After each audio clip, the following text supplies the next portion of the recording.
kinain mo yan, mapopromote po yung pawn niya ng queen.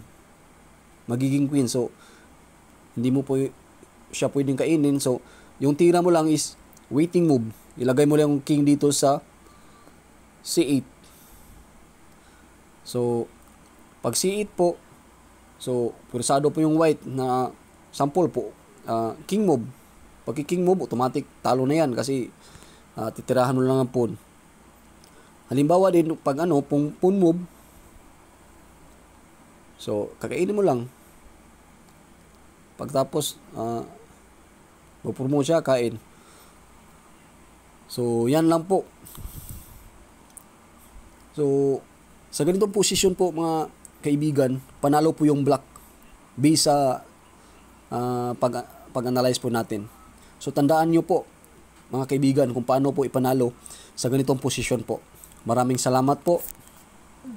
Hopefully may natutunan po kayo sa video na to.